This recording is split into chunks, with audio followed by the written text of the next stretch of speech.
Hey there, it's Jennifer. This month at Simon Says Stamp, it's Die-cember. Basically, they're showing you lots of things that you can do with your dies and die cutting. Today I'm going to use some dies to do a faux letterpress technique where I can combine some watercolor. So I'm putting the two together, and I actually have 3 different card examples for you today, and I'll jump around through them throughout the video. And it just is a little variation on the technique in each of the different cards. Now you can do this technique with any wafer-thin die and your die cutting machine. Any kind of die cutting machine you may have. I usually use the Vagabond. In this video I'm going to use the Big Shot, but you could use a Cuttlebug or whatever you have. So now when you're doing a faux letterpress with your die cut machine, you want to do it as if you were using an embossing folder. So on the Big Shot, I just have tab 1 down and the other tab is flipped open. On the Cuttlebug, you just use the plates that you would use for an embossing folder. But you need this embossing mat. Spellbinders has one, Sizzix has one, My Favorite Things has one, and you put that down on top of your cutting plate. So you see a cutting plate and then this embossing pad. Then you put your paper on top of that. I'm using some watercolor paper from Tim Holtz today. Then I have my die with the cutting edge down onto the paper. And then I'm going to put my cutting plate on top. So basically by having that little pad, that tan pad that you see in there, it prevents this from cutting and instead just makes the die press into the paper, doing a faux letterpress look. Now if you don't have this mat, you can try with a piece of felt or a piece of craft foam, but this mat is definitely something that's worth having. It's inexpensive and it's a great way to get more out of your dies. And you could do this on any kind of cardstock, but I really like it on watercolor paper because it's so thick. The results are just beautiful. So now that we have the wreath done, I'm going to set this aside. We'll add the watercolor in a bit. I'm going to go ahead and do all my other letterpress. So this is the heart tic-tac-toe die from Simon Says Stamp, and I'm putting it face down on the watercolor paper. Remember, this sandwich is a cutting plate, the embossing mat, some paper, the die face down, and then the cutting plate on top. You just do this exactly like you would an embossing folder. And there we have some hearts embossed onto the front of the card. The back is even cool looking too. And the last one we're going to do is this thanks die. It's a new big thanks die from Simon Says Stamp. Doing the same sandwich here, putting it down onto the watercolor paper. I'll put a link here to another video where I did this faux letterpress technique to do a simple frame on the outside of a card. So you can take this technique and keep it quite simple, but today I wanted to show you a variation where you add some watercolor. But look how pretty that is, how you get that deep impression. Now you'll notice that sometimes on a die there, the edge of the die leaves an impression too, a little bit impression. What I do there, you can kind of see it there, I just take my bone folder and rub the side of my bone folder over that to smooth out those areas where there's a little bit of impression where the edge of the die kind of presses into the paper too. This doesn't happen a whole lot. If you're getting a lot of this extra impression from the edge of the die, you may want to use less pressure through your die cut machine. So maybe remove a shim. Just play around with it on some scrap paper, and before you know it, you'll get the right amount of pressure for great results. Okay, so now it's time to add some watercolor to our impression. I decided to use distress markers for a few reasons, but you could use other products too. The reason I use distress markers is because it's got a fine tip on one of the ends, which is great for tracing in these indentations. So I'm just taking the tip of my marker and just drawing right along the impression that's left by that die. It's really easy to do because your tip fits right into the impression. Now by tracing with the distress marker, and then when I go back in with a wet brush, I can turn this into a watercolor look between the lines very quickly and easily. However, if you don't have distress markers, you can use any kind of other watercolor marker, or you can use watercolor pencils or whatever else you might have. This just is quick and easy to do. I love distress markers for many things, and this is a great technique for them.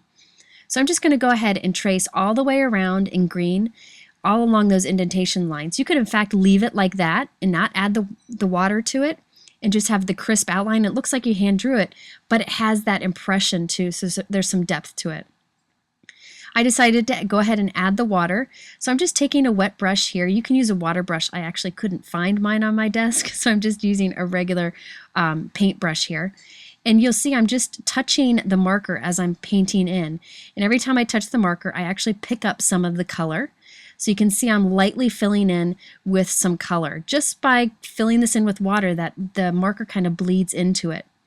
If you want more depth to that color, you can scribble some marker of the same color marker onto your craft sheet and pick some up with the tip of your brush. This is the Mowed Lawn Distress Marker color. It's like a Kelly green. It's just beautiful.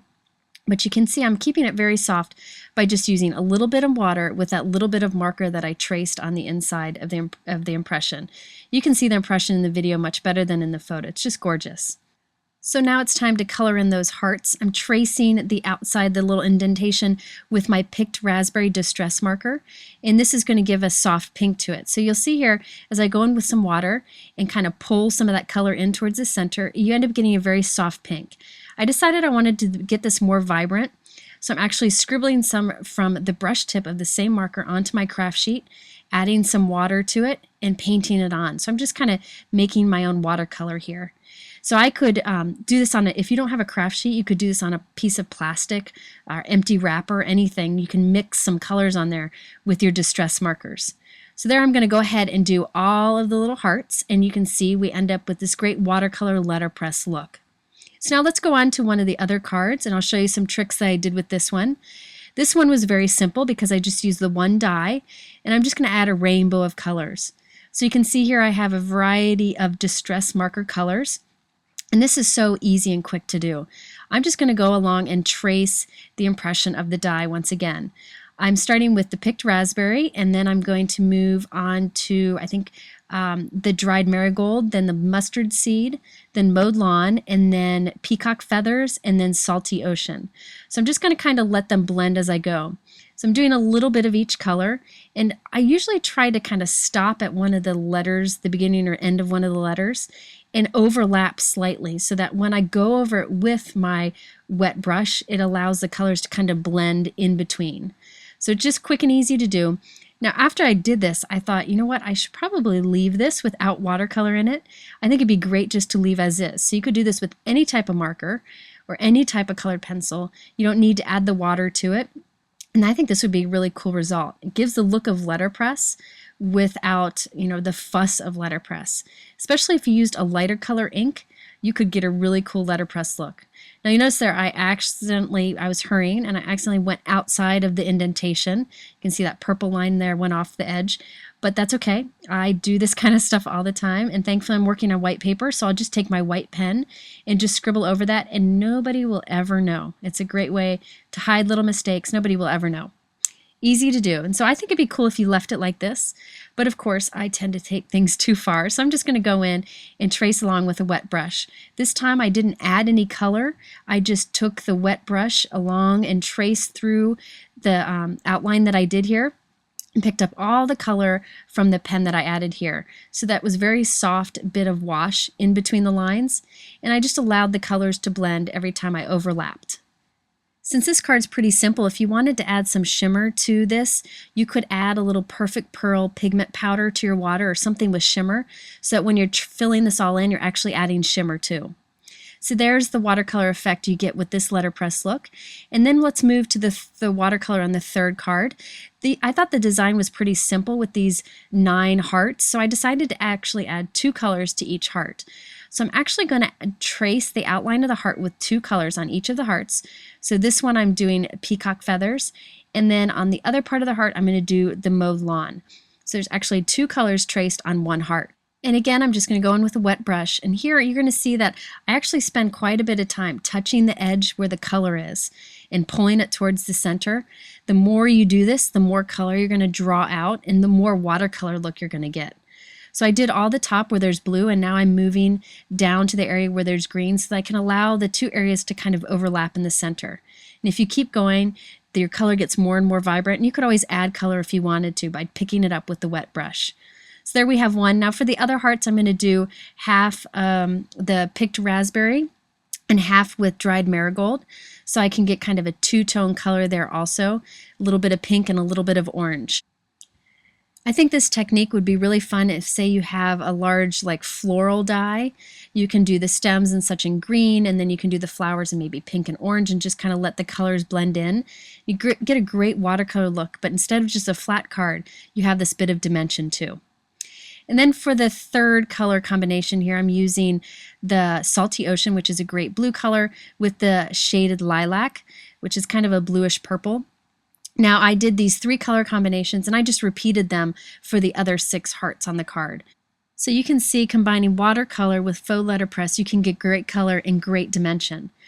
Now I wanted to show you how I did the hello die cut on 2 of the 3 cards that I made today. The thanks card didn't need it, but the other 2 I wanted this hello die cut, but I wanted it to have dimension so it stood up.